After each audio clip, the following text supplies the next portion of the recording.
country rap tune. What was the feeling of you selling out the rodeo 3 times in a row? 3 years in a row? 50,000, 60,000? No, we did 73,000 the first year. Damn. I didn't even know something like that was possible. Again, Queenie, the A&R. Of course. Shout out to DJ Queenie. A&R to line up because I was going to try to go super big out the door. And she kind of like, no, bring that shit down a little bit, bring it down, make it simple, keep it easy. Which was a great idea because it gave us room to grow. Yeah. You know what I'm saying? It gave the show room to grow and progress. But let me tell you something. I've done some big things in my life. I've been on some big stages. I performed at Glastonbury with Dizzy Rascal, and I want to say it was about 125,000 people in the audience for that show. And it's almost like an ocean of people because you see people as far as you can see in front of you, as far as you can see your left, as far as you can see your right. It's people, right? But you're still the highest point in the space. When you do the rodeo, you on the 50-yard line, and you looking from the 100s all the way up to the 800s, and you're surrounded by people. Mm-hmm. So instead of just my normal 180 peripheral, I'm talking about you do 360 and you turn around in a circle and you see people all the way up. That's crazy. You know what I'm saying? Like it's got to be what it feels like when athletes line up at the Super Bowl. Because I said I've done big concerts, I've done stadiums, I've done arenas, but when it's your show, right? When it's your show and it's 73,000 people showed up to see what you talking about. Yeah. You know what I'm saying? And like for me, it's overwhelming. And I understand, Beyonce tells a story about there's Beyonce and then there's Sasha Fierce, right? Mm-hmm. Like there's Beyonce that sings the records, that's married to Jay-Z, that's a mother, a friend, a sister, a daughter, all these kind of things, right? But when it's time to go on stage, she becomes Sasha Fierce. I didn't really understand, like I kind of got it, but I didn't really understand it until this shit. You can't stand on a fucking stage in front of 73,000 people screaming your fucking name and shit like that. And as the average person really absorb that. Yeah. That shit, you'll get lost in the moment. Yeah.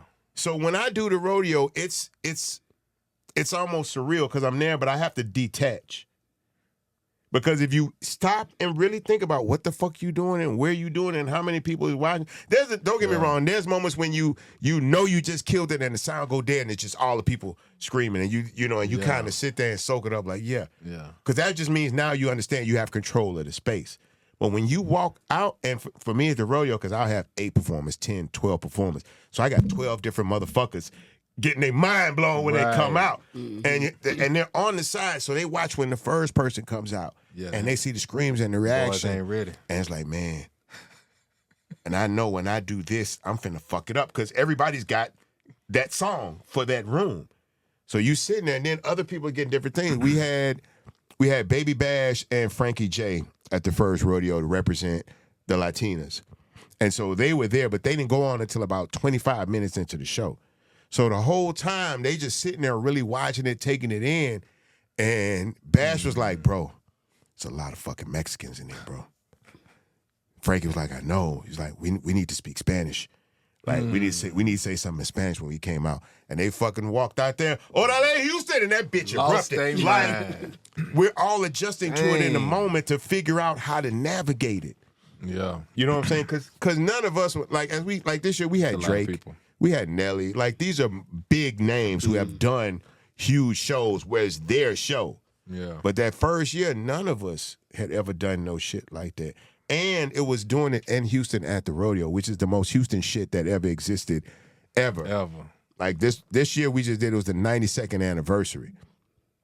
You know what I'm saying? And to be a black man as a priority in that space, you know what I'm saying, it's foreign, but it's also right and it's necessary because we are just as much a part of the cowboy experience, which is the American experience in this country. And we're now able to not just be a part of it and represent it, but actually celebrate it and be celebrated within it. You know what I'm saying? That's really what it is. Now that we do the rodeo, like this year I can't even really say I was necessarily nervous because we've got everything down to a science. Like the first year, Queenie almost got there late, Kiki almost got there late because everybody like, I'm going to go to the crib and then I'm going to come back, and then you try to come back and you're trying to get in. My God. When we do the rodeo, it's 73,000 at the first year, 74 the second year, 75,000. That's inside the football stadium. But on the grounds, on the fairgrounds outside, it's like 115, 120,000 people. Everybody don't go in for the concert because it's a separate ticket. You got to buy a ticket to go to the concert and to see the competition. But you still got to fight for parking with 100 or something thousand motherfuckers. Man. Just to get on the grounds. So and then once you get on the grounds, then it's like going into a football game because you got to go through that to get inside. So who gave you the phone call to even do the rodeo, or did you and Red make that happen? No, or you did can't make that. You can't make. Okay, I've been working with a man. Not to cut you off. I've been working with a man named Jason Kane, who was one of the musical coordinators and head of booking for the rodeo. And they have been trying to diversify the rodeo for a while, and make sure that all the different types of people that came to the rodeo felt they were being represented at the rodeo. So. Before it was all country western. Now they do a Black Heritage Night. They do a Latino Appreciation Night. They do K-pop. They do EDM. They do pop. They do all of these different representations of music. They'll do a throwback group. Like this year it was New Kids on the Block and like Jonas Brothers and shit like that. And this year was Jonas Brothers. I'm sorry. And I mean, 74,000 people, like bananas. Insane. But it's a massive undertaking. And one year. We would always have a lunch at Papado's, very nondescript, very low-key, just me, him, Queenie, and Red sitting at the table. And one day he was just like, I want to ask you this, because we'd ask about different groups and stuff because they were looking at Chance the Rapper that year and different stuff. And he was like, well, if we gave you a night at the rodeo, what would you do with it?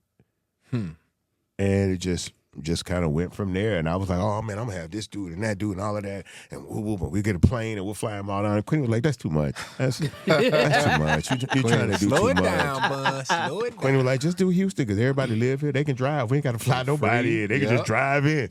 And the rest is literally history. Country rap tune.